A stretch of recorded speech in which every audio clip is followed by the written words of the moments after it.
Welcome to Project 308. My name is Lou Trottier, and this beautiful thing is my 1978 Ferrari 308 GTS that I'm restoring for you right here on YouTube. Anyways, if this is your first time here, thank you. Watch the next 60 seconds and you'll see what you've missed thus far.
So I'm just about to start dealing with ignition and carburation, which is the last little bits and pieces before I can go turnkey and watch it not start, because it'll probably be a little bit of a challenge. The two original distributors are right there. They're the dual setup with points. I hate points, not going to be dealing with those. A fellow I know, I was having a discussion with him and he said, let me drop off this distributor, maybe you can use it. And this is an old distributor out of a 308, like a GTB, but it's got a crazy sort of modification plate made. Somebody was trying to adapt a different distributor cap to it to save themselves some money. I don't know. Anyways, I was emailing the fellow Nick Forza, because I was actually contemplating one of those complete systems, but apparently they're not selling them anymore because I guess XDI is going out of business or not making these units available anymore. So what I'm going to do is I'm going to go back to the original distributors, but I'm going to get rid of the points and I'm going to upgrade them to like a magnetic pickup sort of arrangement. But I still have quite a few parts left to put back on the car, but the chances of me turning the key this winter, I think, are strong. As always, thank you for tuning in to my small portion of the internet. Today I will be delighting you with dun, dun, dun, dun, an oil cooler installation and a coolant reservoir resurrection and the piece de resistance, a carburetor rebuild. So be sure to be sitting at the edge of your seat, and I mean the very edge, because you're about to be entertained. That is, of course, if you enjoy a middle-aged bald guy restoring a Ferrari. I am absolutely filthy today. I was up in the rafters cleaning a furnace. The one over there, and yuck. I should go get changed. I tricked you. Yes, I actually am filming now. Oh, for son of a... He was trying not to get in my shot.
Well, the oil cooler is in pretty decent shape, but this tank needs a fair amount of work. Even on the inside, it's fairly corroded. So I'm gonna detail this and sandblast it and clean it up.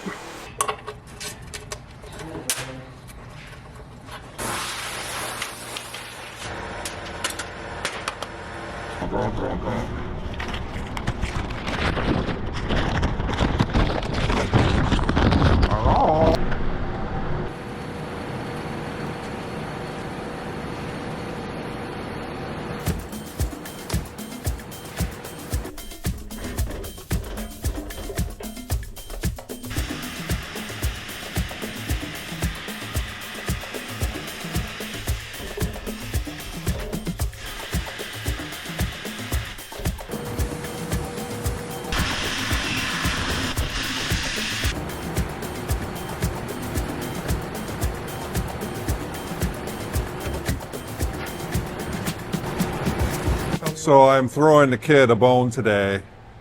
How, you ask? Well, I'm letting him work on my car. Just casually working on a Ferrari. Okay, what are you doing there, Nikki? Putting the belt on there.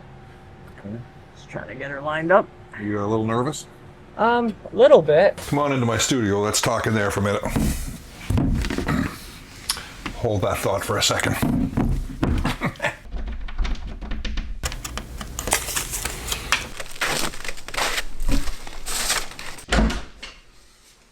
This is where all the magic happens of the video that you know as Project 308. This is where I edit my video, my little studio downstairs. So for those of you who have asked, my main camera here is a Sony ZV-E10 Mark II. When I'm doing handheld shots, there's just an onboard microphone on top. My computer system is a Mac, an iMac, with using a Final Cut Pro. Audio here when I'm doing voiceovers is a Shure SM7B. Into what's called a cloud lifter, which is a small amplifier, into a further amplifier slash limiter slash compressor, which is a Universal Audio LA610, and then into my audio interface. Yes, I am a musician, therefore I do tend to have a little bit of gear acquisition syndrome, but I think it works pretty well. And any further questions, let me know.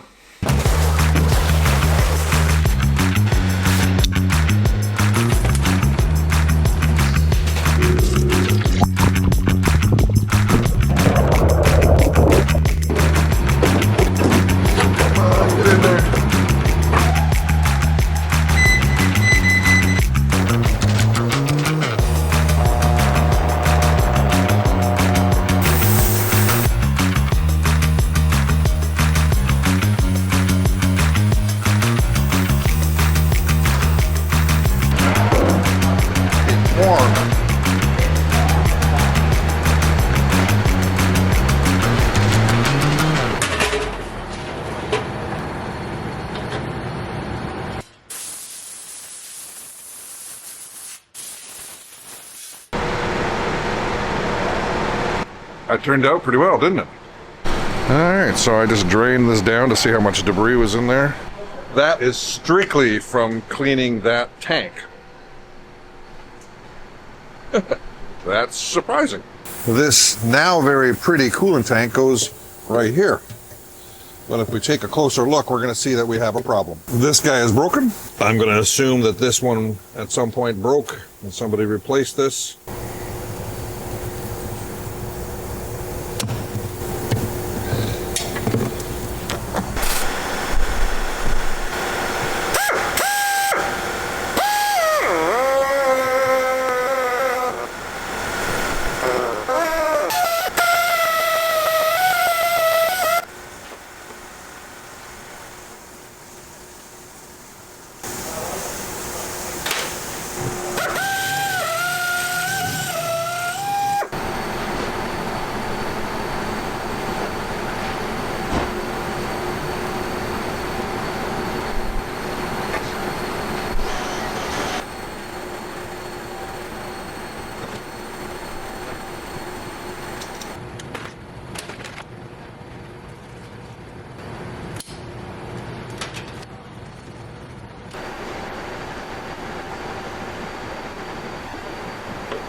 I'm no stranger to rebuilding carburetors.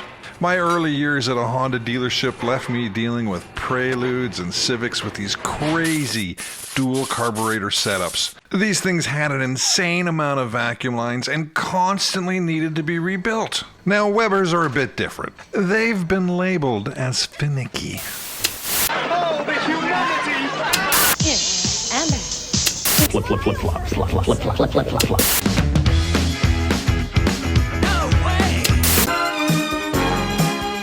Well, I was a teenager in the 80s, but I was a young technician in the 90s. And playing with these old carburetors certainly brings back memories. So what do you think of 80s surfer dude look? Think I can pull it off? Probably not, eh? Okay, I'll be right back. For many years, the sinking and tuning of Weber carburetors has been thought of as pure evil. And I don't mind telling you, I might be a tad bit afraid of that stage. But not this stage. This stage is pretty damn easy. Now, obviously, we all know that carburetors predate fuel and direct injection. But dealing with carburetors in this day and age is more of just a lost science than anything else. The goal, whether it be a fuel-injected or carbureted car, is just simply to mix air and fuel and deliver it to the engine. And while a fuel-injected car has a computer which controls the fuel and air mixture, a carburetor does it by using multiple different circuits. In other words, there's separate passageways in the carburetor. Unlike my early days at Honda, those carburetors were very complicated. These ones are fairly simple. In fact, most Weber carburetors only have 3 circuits. And they are the idle circuit, the accelerator pump circuit, and the mains. Right now I'm measuring the idle mixture screws with the goal of putting this screw back as close to where I took it out from. Now if you look at all these bits and pieces, you're going to see for the most part they are in pairs. That's because this is a dual carburetor, and most of these old Ferraris have 4 of these dual carburetors, meaning that the 8-cylinder engine, every cylinder has its own almost independent fuel supply. I say almost because they do share some common components between the 2 halves of the carburetor, like the float bowl and the accelerator pump. I honestly find them fairly fascinating because I'm like, who thought of this stuff? This is cool! In my hand right now, I have the mains, the main jets. And like so very often, they don't want to come apart without a little bit of force. And a little bit of force usually sends them flying, so I'm being really careful. I may need to change the main jets on this because I don't think they flow enough for the new style fuel. We'll see though. Get the car running first. Alright, so it's been in here for about an hour. Let's take a little peek at it.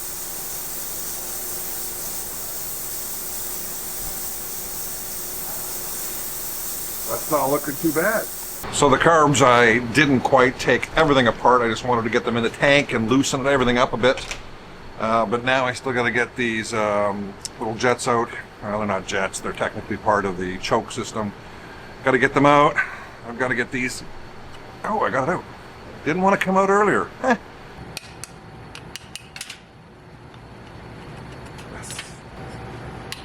Oh, hold on. Okay, there's one.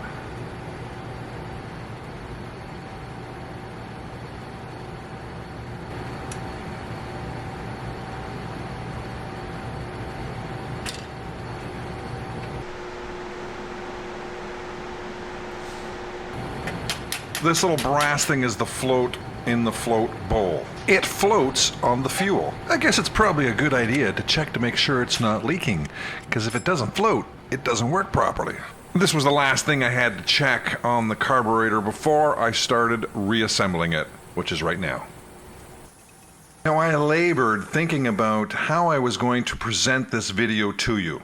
Should I muddle along and do like a loosey-goosey, not very good tutorial? Or should I concentrate and focus less on the camera and more on the carburetor? After reviewing lots of videos online, following the Birdman's piece on his webpage, I decided that there was probably enough information on how to do this on the internet. So if you are thinking of doing this yourself, I can tell you that an ultrasonic cleaner is well worth the investment. They're not that expensive. I will post a link below. So get yourself 4 complete rebuild kits and then assess your DIY skill level yourself. This is definitely not a beginner task.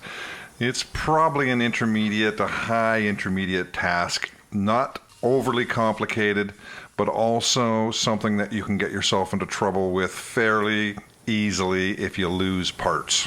As long as you get everything cleaned and everything back together where it came from without screwing with the adjustments too much, you shouldn't be that far off.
Alright, so one of my remaining tasks is the float bowl adjustment. I've been loosely using Birdman's guide, and it says I need 48 millimeter at droop and 58.5 at open. Open, closed, bottom. One or the other. Now this measurement is reasonably crucial. The float obviously floats and it operates a needle valve. Think of it as a tap. If the adjustment is out, we can have 2 scenarios. If the needle valve that is controlled by the float stays open too long, then the carburetor will flood. There'll be too much fuel. Alternatively, if it's closed too long, then the float bowl will not have enough fuel in it for those high-speed runs. It will run out of fuel. The first carburetor is done, and I am startled at how well this ultrasonic cleaner has worked. This almost looks new, doesn't it?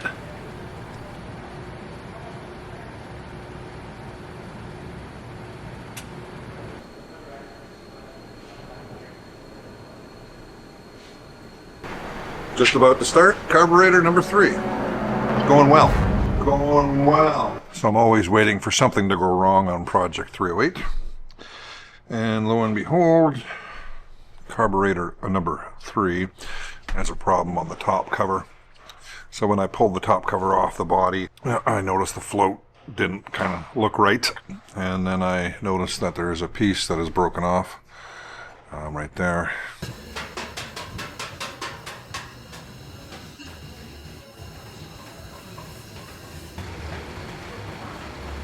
Fortunately, it was sitting in the bowl, and I think it's fixable. I'm going to try and weld it right now, but that piece right there and that piece right there, there's always something.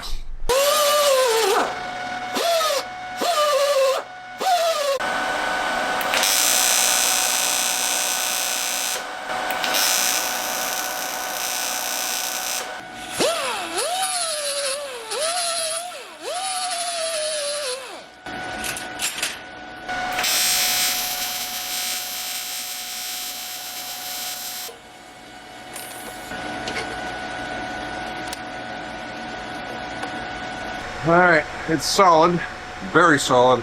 I'm going to try drilling it and making it back to the original size now.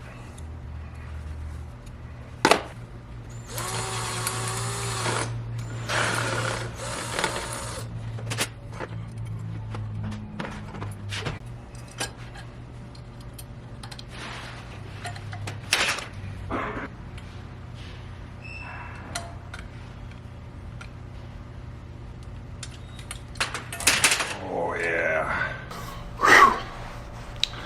was a close one.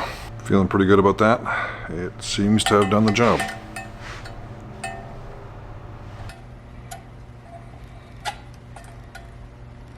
Of course, to be expected, I've been playing with this one, so this is the one that has to have a float adjustment. Gotta be very careful.